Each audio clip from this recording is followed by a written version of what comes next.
So, magandang umaga mga kabay. So, meron po akong estimate dito.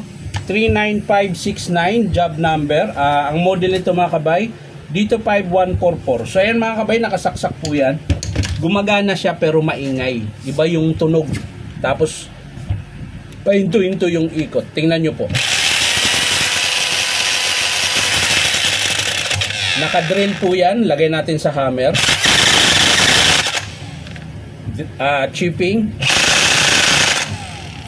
So, masama po yung tunog. Hindi siya maganda.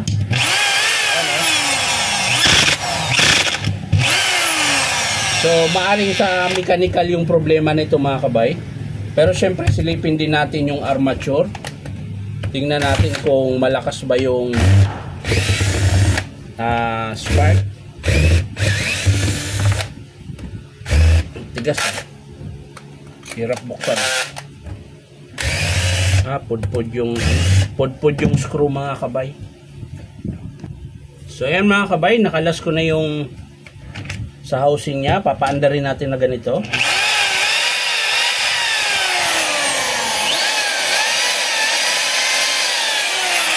So okay naman yung tunog niya mga kabay, wala naman siyang siklab. So dito lang tayo mag-focus sa kanyang mechanical. Ayan. So maiksi na yung carbon, so papalitan natin yan. Sara lang natin to.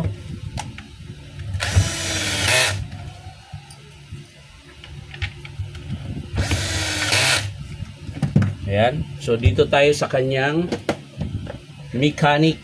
So bubuksan ko lang yung screw mga kabay. So ayan mga kabay, nabuksan ko na yung screw niya. So yung selector na lang ang kakalasin natin. So dating gawi pa rin mga kabay. Ayan, iangat nyo ito. Pag nakalagay na sa drill, saka nyo pihitin ng plies. Ayan, papunta doon. Yan. Para makalas nyo. Yan. So kung mapapansin nyo mga kabay, yung kanyang selector pudpud na rin. Ayan. So palitin na rin talaga siya. Tapos ito, gamit lang kayo ng long nose para matanggal yung lock. Ayan. Madali lang naman to kalasin. So isang bulitas lang ang natira. Ayan. So dapat dalawa pala. Ayan. Isa, 1, 2, 3. Kulang siya ng dalawa. Dapat kompleto yan. So pwede na natin kalasin yung kanyang front housing.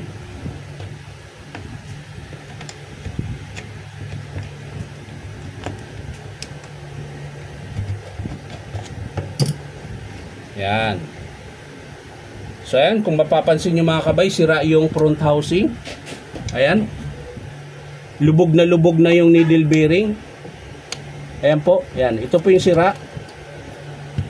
At syempre yung kanyang spindle. Ayan.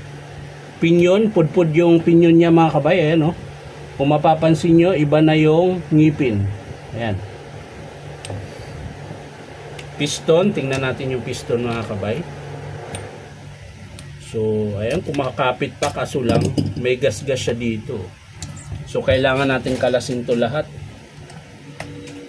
Madaming tama mga kabay.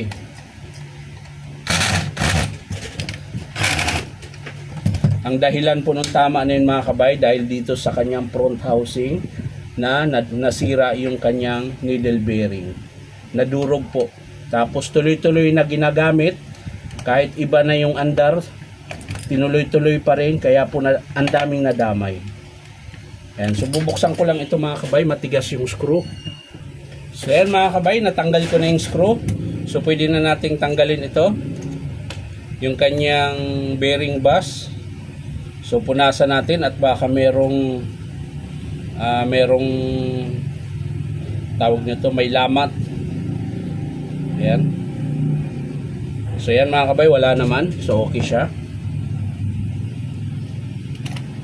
Dito sa kanyang selector ito. So okay pa naman yung tatlong ngipin niya. Ayan. So pag yan ang nawala mga kabay, kailangan nyo ng palitan yan. So okay pa siya. Dito tayo sa kanyang partner sa pinyon. Ayan, pudpud na rin ito mga kabay. Kung mapapansin nyo yung sa gilid medyo malalim na. So ganito po kasi yan mga kabay, dito po yan, partner po yan dito. Ayan. So kailangan palitan yung pinyon tsaka yung ano bang tawag niyan? Ang tawag niyan ay 104. 104 rating bibil, yun yung tawag niya. Paiba-iba yung tawag eh. So ito naman yung washer niya, okay pa. So dito tayo sa intershaft mga kabay. Ayan, kalasin natin yung intershaft. Ayan. So sa piston mga kabay, matik na kaagad to. Ayan. May gas-gas po siya. Yung shim niya okay pa. So piston lang. Yung casting niya mga kabay, ito yung casting niya, yung pinaka-housing. O marami silang tawag nito, ito. Dati kasi ang tawag nito is casting. Ngayon naman, bearing housing. Yun yung tawag nila. Ayan. Pero dati ang tawag niyan casting. Ito naman yung intershaft. Ayan. So yung intershaft mga kabay, kung mapapansin nyo, ayan po, may tama po yung gear. Ayan. So magpapalit din po tayo niyan. So sigurado, may tama din po yung shafting ng armature. So hindi po nakaligtas yung armature. Ayan, ito po yung shafting ng armature. Kapag may tama kasi yung intershaft niya mga kabay, pag ganyan, pinapalitan ko na yan kasi pudpud din yung shafting niyan. So ang estimate ko dito mga kabay, eto, sasabihin ko sa inyo, front housing, sira po yung needle bearing sa loob, pinyon, at itong rating bibil ba yun? Eto, yan. Tapos intershaft, piston, at syempre yung kanyang o-ring sa striker, tapos piston, spindle, tsaka 1, 2, 3, 4, 4 na bulitas. So ipapantay ko na yan mga kabay, palitan ko na ng bagong lahat na bulitas. Meron pa naman siyang natirang dalawa, ayan. Pero hindi ko na isasama para pantay siya. Ayun, yung shim niya pala, kailangan palitan. Durog pala yung shim niya mga kabay ito. Meron kasi itong washer mga kabay, pag tinanggal nyo to, ayun o, nag-stock up na, ayun na matanggal. Dapat natatanggal ito mga kabay. Ayan. So maaring sira dito pala. Ayun o, ayaw, mahirap hugutin. So hindi lang po yung piston ang papalitan, pati yung shim. Ayan, kasi po ito napunit. Yung pinaka-washer dito mga kabay, tsaka yung bakal na to. Ayan, yan po yung papalitan natin. 1, 2, 3, 4, 5, 6, 7, 8, 9. Pang-10 yung selector. At meron pang 11 yung armature.